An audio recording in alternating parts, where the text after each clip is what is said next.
I don't know for you guys, but I laugh a lot while I'm watching this show. I'm not there really angry, like looking at the show like, oh my god, look at all these ladies, and look at this kid, I don't like his hair. Agatha All Along, episode 3, is really good, and it's the best episode of the show so far. Welcome, Doombots! All of the new subscribers, thank you so much. 2 months and 160 subscribers is more than I could have ever imagined in such a short space of time of me creating this channel, and it really puts a smile on my face to know that there are 160 Doombots walking on this earth right now. So thank you so much for subscribing, and if you haven't, like, comment down below what you thought about Agatha All Along, and subscribe or be doomed. So I watched Agatha All Along episode 3, and it's the best episode so far. We start this episode off where the last one ended, on the Witch's Road, and in like 2 minutes Mrs. Hart is already sinking in quicksand. Deborah Jo Rupp is such a sweetheart. You might recognize her from that 70s show where she played Eric's mother. You listen up.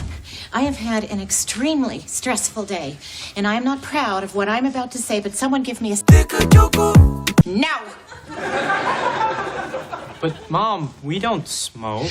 Cut the crap, Eric! Of course she gets saved, because she cannot have a sweet old lady die in a show like this. Oh, spoiler alert for Agatha All Along episode 3. This will be a spoiler recap where I'll just be talking about the events that happen in the show. Then all of the witches and teen, they find a house, and it's like a beach house. They go into the house looks beautiful, it's like a perfect house. Get out of my house! Then they find like a bottle of wine, and it has a little card next to it. The card next to the wine is like a riddle, so I guess the Riddler wrote a little card for them. Hey guys. They drink the wine, and then it turns out that the wine is actually poison. And the poisoning is actually a trial for one of the witches who is like a potions witch or something. All of the witches drink the wine, except for Agatha, who secretly pours it out in like a plant. Clever girl. All of the witches, as a result of drinking the wine, they get like crazy deformed Botox faces. Oh, you are so sweet!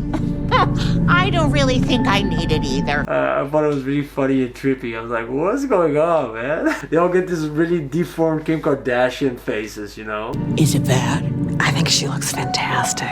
When the other witches find out that Agatha didn't drink, they all get really angry at her, and they're like, you have to drink it, you have to drink it. And Agatha's like, no, I'm not drinking it. And Teen, the kid, and he's like, okay, fine, I'm gonna drink it myself. And then immediately Agatha grabs the glass from the kid and starts drinking it. Oh, and also it's very heavily implied by Jennifer Kale, the potions witch, in like a private conversation she has with the kid, that the teen might be Agatha, her son, all along. The conversation was so obvious that I think it's a little bit too obvious that he should be the kid, because it's literally like she says like, Agatha has a son, and the son might be an agent of Mephisto.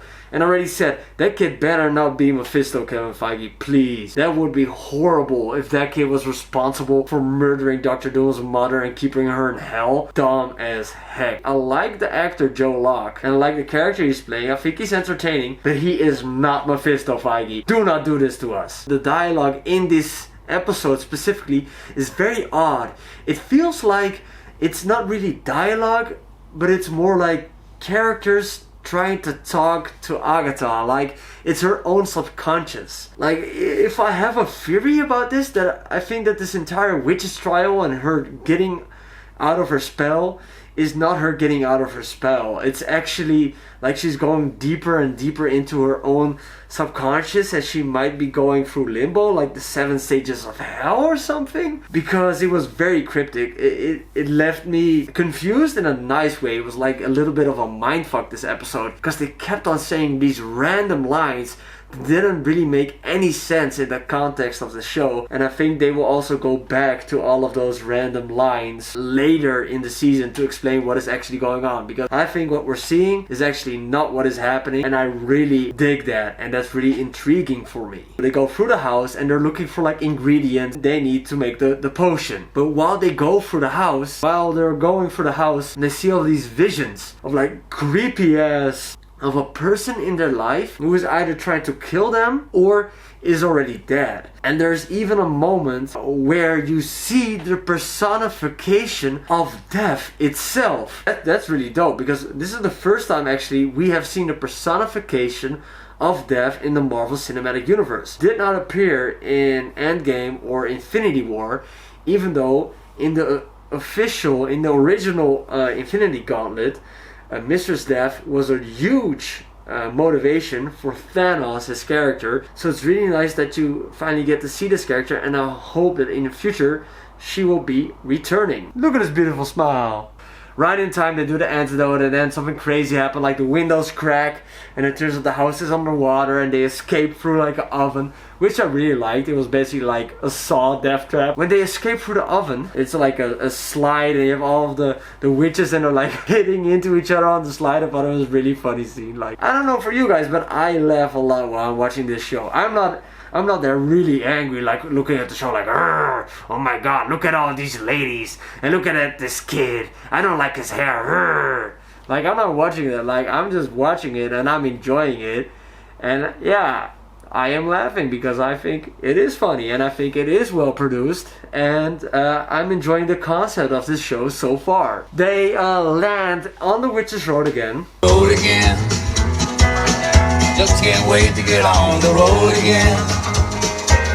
The life I love is making music with my friends. They see that Mrs. Hart is not moving, and it turns out she's gone. She's dead. She didn't survive the poison. If you like what you see here and you want more doggy, subscribe.